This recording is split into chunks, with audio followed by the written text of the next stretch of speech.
Pimpinan Angkatan Udara mematikan pesawat lagi saat berada di udara.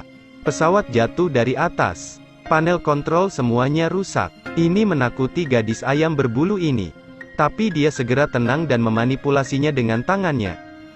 Saat ini, ternyata ada tempat yang ideal untuk mendarat lebih jauh di depan. Tetapi pemimpin mengatakan itu terlalu sederhana. Dia menyuruhnya untuk melihat ke belakang. Tanpa banyak berpikir, dia langsung menarik tuasnya. Tapi pesawat itu berguncang lagi. Benar-benar di luar kendali. Tempat pendaratan kecil itu sulit dilakukan bahkan untuk perwira yang terampil. Dan apalagi untuk orang bodoh seperti dia. Tapi ini adalah kesempatan terakhirnya untuk tinggal di Angkatan Udara. Aku hanya bisa mencoba untuk tetap tenang. Tetapi jarak pendaratan tidak cukup. Dia dengan cepat menyesuaikan pesawat untuk mencoba lagi. Tiba-tiba, badai datang. Tapi dia menjawab dengan tenang. Pada akhirnya, dia mendarat dengan selamat. Melalui penerbangan ini, pemimpin tiba-tiba menemukan bahwa Gunjan memiliki bakat langka. Jadi dia melakukan pelatihan pribadi dengannya. Menyeberangi selat berbahaya. Terbang melintasi sungai pada ketinggian rendah. Tidak peduli seberapa berbahaya situasinya, Gunjan bisa mengatasinya dengan baik.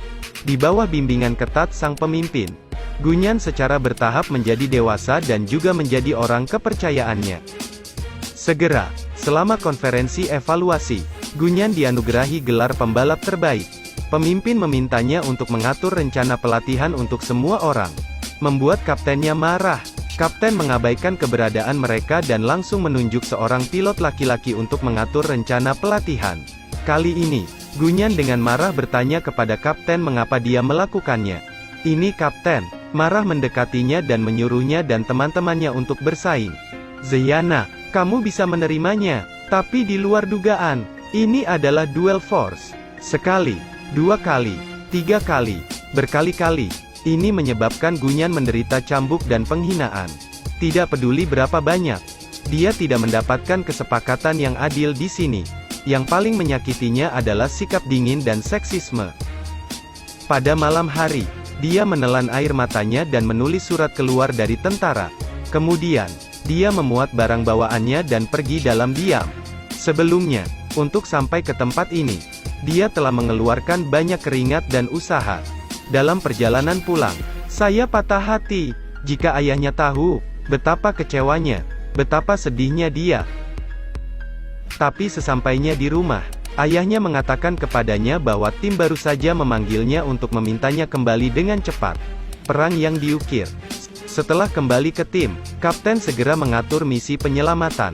Sebelum pergi, dia menelepon ayahnya dan mengatakan kepadanya bahwa harga dirinya akan selalu ada di matanya dan dia pasti tidak akan mengecewakannya. Perang sangat sengit. Ayah saya menonton berita di depan di televisi dan sangat tidak aman di hatinya. Saat ini, dia mengkritik ayahnya. Ini adalah akhir ketika dia menyuruh kedua putranya untuk bergabung dengan tentara. Bahwa dia seharusnya tidak membiarkan mereka bergabung dengan tentara. Tapi Ibu Gunjan berkata jika semua orang berpikir yang akan pergi untuk melindungi negara. Ayahnya tersenyum lembut. Kali ini, dia dalam masalah lagi, menemukan bahwa pesawat kapten ditembak jatuh oleh musuh. Pada saat yang sama, pesawatnya juga terkena. Dia memanipulasi untuk menghindari bahaya. Tetapi ketika dia meminta bantuan dari pangkalan, pemimpin menyuruhnya pergi dengan cepat. Saat dia berkeringat, suara ayahnya terdengar di telinganya. Solusinya adalah jangan konservatif, tapi pecahkan kandangnya. Jadilah kreatif. Jadi dia mematikan radio, menentang perintah militer untuk menyelamatkan rekan-rekannya. Dia menerbangkan pesawat mundur untuk menyelinap menyerang musuh. Dia membiarkan rekan satu timnya menembak. Rentetan tembakan meletus, melukai parah pasukan musuh di dekatnya. Dia menghentikan pesawat. Berlari menuju pesawat yang jatuh di bawah hujan peluru. Dia dengan cepat membuka sabuk pengaman kapten. Kapten tidak menyangka bahwa orang yang menyelamatkannya adalah gadis yang dibencinya.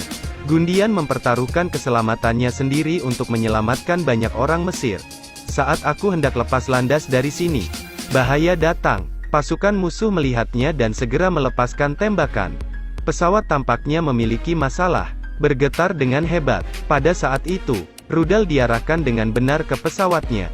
Setelah detektor segera dirusak untuk menghindari, dia berhasil. Dia membawa pulang kawan-kawan yang terluka. Dalam kedokteran militer, kapten yang selalu memberinya kesulitan mengulurkan tangannya. Kapten meraih tangannya, langsung mengaku kalah. Sempurna. Pada akhirnya, Golian mendapatkan rasa hormat dan pengakuan. Sejak itu orang tidak lagi memiliki prasangka tentang dia, tetapi dia adalah seorang pahlawan. Ini adalah pilot angkatan udara wanita pertama dalam sejarah India. Karena keberanian mereka, Angkatan Udara India hanya merekrut pilot pria. Setelah perang berakhir, ayahnya selalu menunggunya di stasiun. Ayah hebat inilah yang membesarkan putri yang luar biasa, bahkan mengubah hidupnya.